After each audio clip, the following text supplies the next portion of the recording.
உடனிருப்பு வாழ்வில் சாதனையாளராக மாற்றும். கிறிஸ்து இயேசுவில் அன்புமிக்க சகோதர சகோதரிகளே, இன்று நாம் தாயாம் திரு அவையோடு இணைந்து ஆண்டவர் இயேசுவினுடைய விண்ணேற்ற பெருவிழாவை கொண்டாட திரு அவை நமக்கு அழைப்பு விடுக்கிறது. ஆண்டவர் இயேசு 40 நாட்கள் தான் பயணித்த சீடர்களோடு பலமுறை காட்சிகள் கொடுத்து, அவர்கள் கலங்கி இருந்த பொழுது, சோகத்திலே இருந்த பொழுது, துன்பத்திலே இருந்த பொழுது, குழப்பத்திலே இருந்த நேரத்தில் எல்லாம் அவர்களுக்கு ஆறுதல் கொடுத்து, நான் உங்களோடு இருக்கிறேன் என்று சொல்லி தன்னுடைய உடனிருப்பை அவ்வப்போது இயேசு அவர்களுக்கு வெளிப்படுத்தி, அவர்களுடைய வாழ்விலே ஒரு புதிய நம்பிக்கையை, புதிய ஒரு விசுவாசத்தை இயேசு உருவாக்கி 40 நாட்களுக்கு பிறகு தன்னுடைய தந்தையோடு அவர் விண்ணுலகிற்கு விண்ணேற்றம் அடையக்கூடிய நாளை இன்றைய ஞாயிறு வழிபாடானது கொண்டாட நமக்கு அழைப்பு விடுக்கிறது. எந்த ஒரு மனிதரும் தன்னுடைய வாழ்விலே வெற்றியை ருசிக்க வேண்டும் என்று சொன்னால், அவன் கண்டிப்பாக அந்த மனிதனுக்கு யாராவது ஒருத்தருடைய உடனிருப்பு என்பது மிகவும் தேவையாக இருக்கிறது. அதிலும் குறிப்பாக கடவுள் என்னோடு இருக்கிறார் என்று யாரெல்லாம் தன்னுடைய வாழ்விலே கடவுளுடைய உடனிருப்பை உணர்ந்தார்களோ அவர்கள் எல்லாரும் மிகப்பெரிய வெற்றியாளராக, சாதனையாளராக, வரலாற்றிலே சரித்திரத்திலே இடம் பிடித்த மிகப்பெரிய மாமனிதர்களாக, புனிதர்களாக வாழ்ந்திருக்கிறார்கள். அமெரிக்காவிலே 1960களிலே கருப்பின குழந்தைகள் வெள்ளை இன குழந்தைகள் படிக்கக்கூடிய பள்ளிக்கூடத்திலே படிக்கக்கூடாது என்கின்ற ஒரு நிலை இருந்தது. ஆனால் அந்த நாடானது இந்த நிலையை மாற்றி புதிய சட்டமானது கொண்டு வந்தது. கருப்பு இன குழந்தைகள் வெள்ளையின குழந்தைகள் படிக்கக்கூடிய பள்ளிக்கூடத்திலே படிக்கலாம் என்கின்ற அந்த ஒரு சூழ்நிலையை சட்டம் புதிதாக உருவாக்கப்பட்டது. அப்பொழுது கருப்பின குழந்தையான ரூபி பிரிட்ஜஸ் தன்னுடைய 6 வயதிலே வெள்ளையின குழந்தைகள் படிக்கக்கூடிய பள்ளிக்கூடத்திற்கு வருகின்றார். அப்பொழுது வரக்கூடிய நேரத்திலே அந்த குழந்தையை பாதுகாப்பாக 4 இராணுவ படை வீரர்கள் மற்றவர்களெல்லாம் புடைசூழ அந்த குழந்தையை பள்ளிக்கூடத்திலே சேர்க்கிறார்கள். சேர்க்கக்கூடிய நேரத்திலே அந்த பள்ளிக்கூடத்தில் இருந்த மற்ற வெள்ளையின குழந்தைகளை எல்லாம் பெற்றோர்கள் அங்கிருந்து அந்த குழந்தைகளை தன்னுடைய வீட்டிற்கு கூட்டிக் கொண்டு செல்லக்கூடிய ஒரு சூழ்நிலை ஏற்படுகிறது. அப்பொழுது அங்கே இருந்த வெள்ளையின ஒரே ஒரு ஆசிரியர் மட்டும் இந்த குழந்தைக்கு பாடம் எடுக்க முயற்சிக்கிறார்கள்.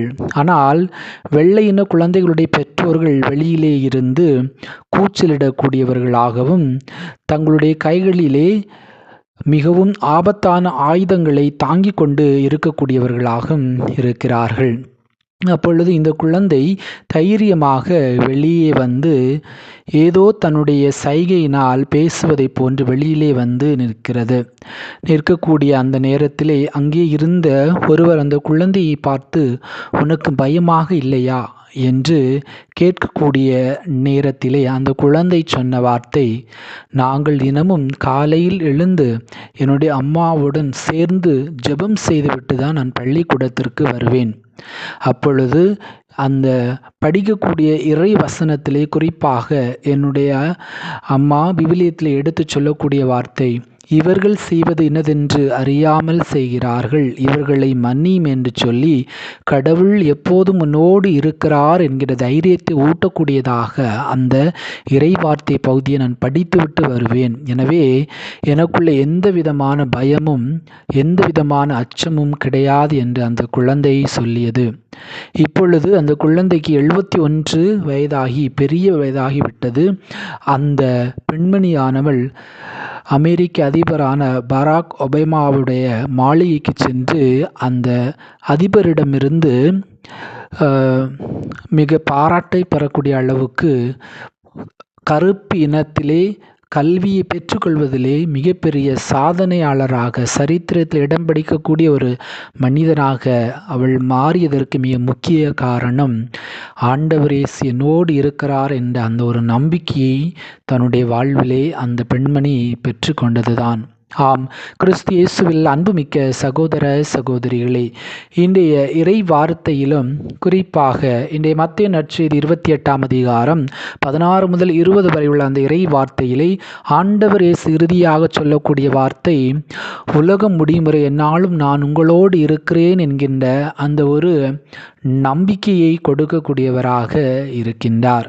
விவிலியத்திலே பழைய ஏற்பாட்டிலும் சரி புதிய ஏற்பாட்டிலும் பார்க்கின்ற பொழுது பழைய ஏற்பாட்டிலே சிறப்பாக யோசேப்புவை தன்னுடைய சொந்த பெற்றோர்களால் அடிமையாக விற்கிறார்கள்.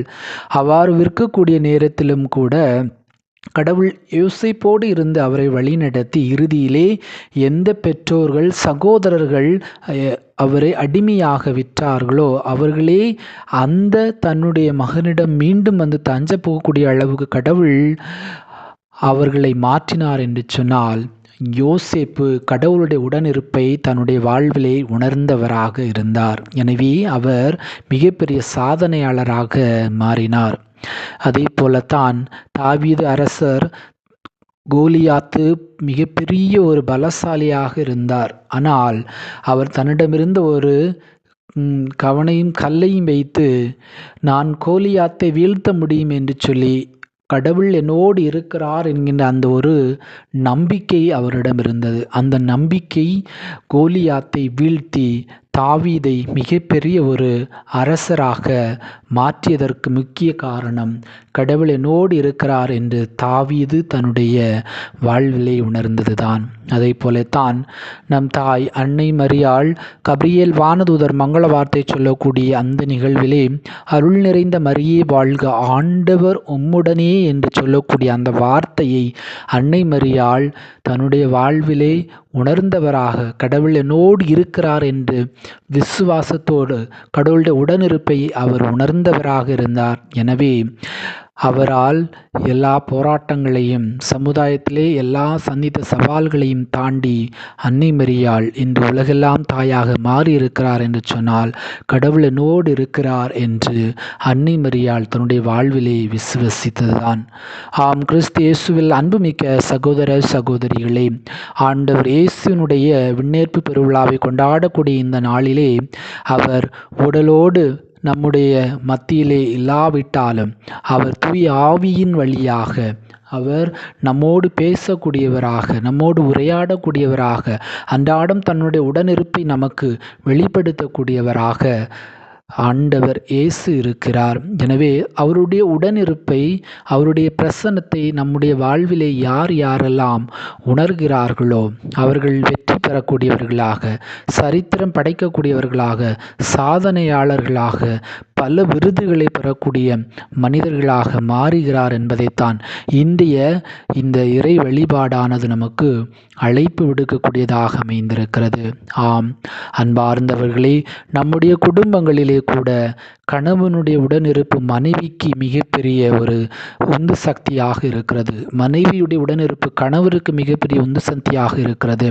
பெற்றோருடைய உடனிருப்பு பிள்ளைகளுக்கு மிகப்பெரிய ஒரு உந்து சக்தியாக இருக்கிறது. ஒரு நிறுவனத்திலே அதில் இருக்கக்கூடிய அந்த நிறுவனத்தினுடைய தலைவருடைய உடனிருப்பு அங்கே இருக்கக்கூடிய மற்ற எல்லா தொழிலாளிகளுக்கும் ஒரு மிகப்பெரிய உந்து சக்தியாக இருக்கிறது. அதே போலத்தான் எல்லாவற்றையும் விட கடவுளுடைய உடனிருப்பை யார் யாரெல்லாம் தன்னுடைய வாழ்விலை உணர்கிறார்களோ அவர்கள் எல்லாரும் வெற்றி பெற்ற மனிதர்களாக சாதனை படைக்கக்கூடிய மனிதர்களாக மாற முடியும்.